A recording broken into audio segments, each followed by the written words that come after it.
The skies were sunny. The temperature, a comfortable 76 degrees.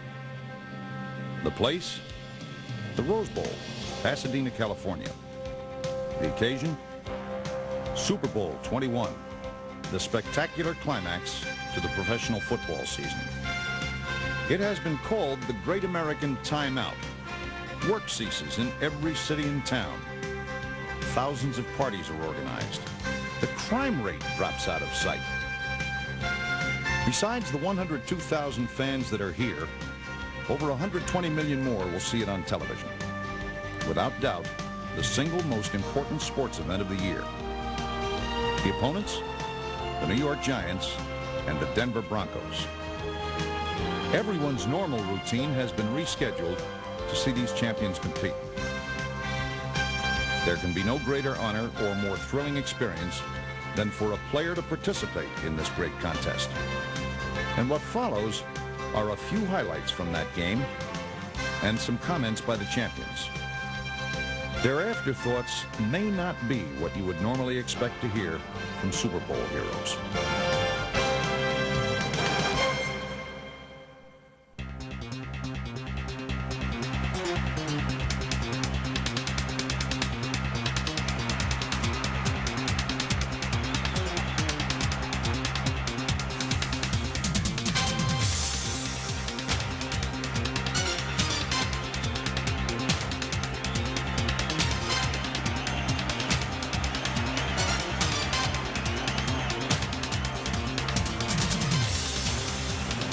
When I caught that touchdown pass in the Super Bowl, the first thing that came to my mind was to thank God. So I knelt briefly and made the sign of the cross as a gesture of thanksgiving. A simple action that said thanks for my good fortune. To my teammates and coaches for preparing me for this moment. To the fans for their encouragement. To my family and friends for their love and understanding. But most of all, to God and my parents who gave me the greatest gift of all. Life. At the end of the game, all of the Giant players left the field champions. Now with the abortion death squads allowed to run rampant through our country, I wonder how many future champions will be killed before they see the light of day. The sign of the cross can be a symbol for many things. I use it now in prayer for the condemned unborn.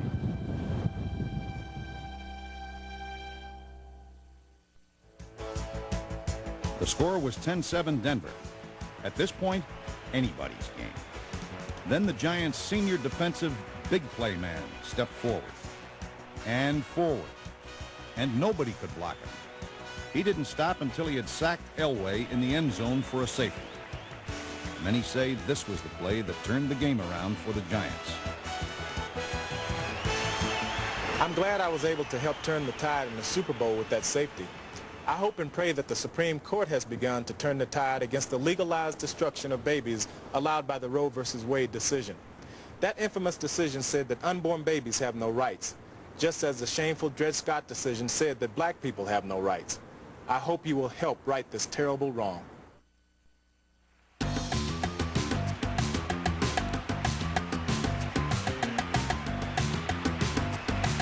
It was the perfect call.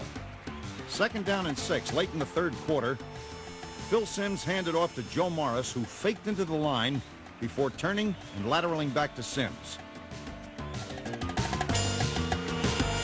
Simms then fired far downfield to Phil McConkey. McConkey was tackled just shy of the end zone. All my life, I dreamt of scoring a touchdown in the Super Bowl. And at that moment, I thought, sure, I'd lost my chance.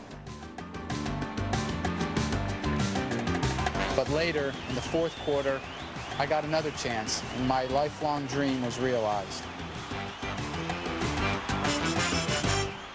I've always said, as long as you have life in you, you've got a chance. Unfortunately, when you take the life of a baby by abortion, it will never have a chance.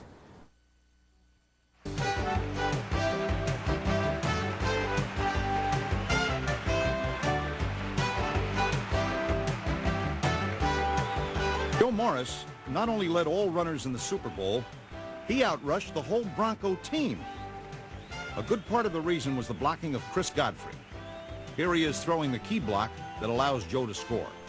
That touchdown in the third period really put the Broncos in a hole. It had increased our lead to more than 2 touchdowns. It took only 20 seconds to run that play and killed any chance they had in that game. In that same 20 seconds, an American baby was killed by abortion. Every 20 seconds of every minute, of every hour, of every day. Since Roe versus Wade, over 25 million American babies have been killed. 1 every 20 seconds.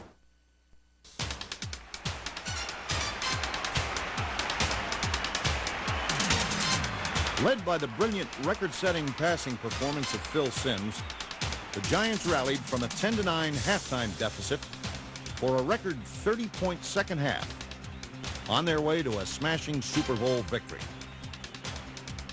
Simms was a torrid 22 of 25 for 268 yards and 3 touchdowns.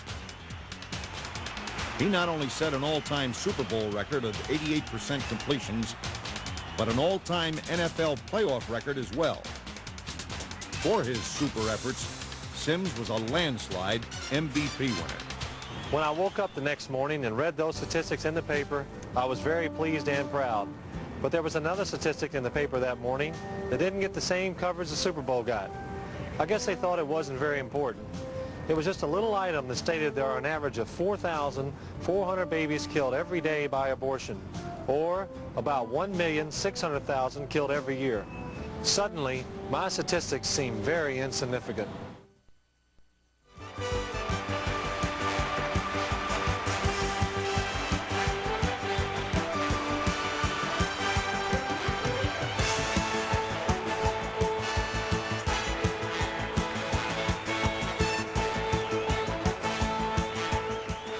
One of the scenes that will remain permanently etched in the minds and the hearts of everyone who saw this Super Bowl. The love between a father and his son. Winning the Super Bowl was one of the 2 top things that happened in my life. Here's number 1. I love you, Dad. It's great to be alive. The child needs special safeguards and care, including appropriate legal protection before as well as after birth. Preamble, United Nations Declaration on Rights of the Child. We hold these truths to be self-evident, that all men are created equal, that they are endowed by their Creator with certain unalienable rights, that among these are life, liberty, and the pursuit of happiness. United States Declaration of Independence. One of every 3 pregnancies is ended by abortion. If the abortionists had their way, which 2 of these giants might never have had the chance to be champions? Those whose voices will prevail are those who offer a message. The people who would put an end to the slaughter of unborn children have the best message in the world: life itself. These people are the true champions. Champions for life.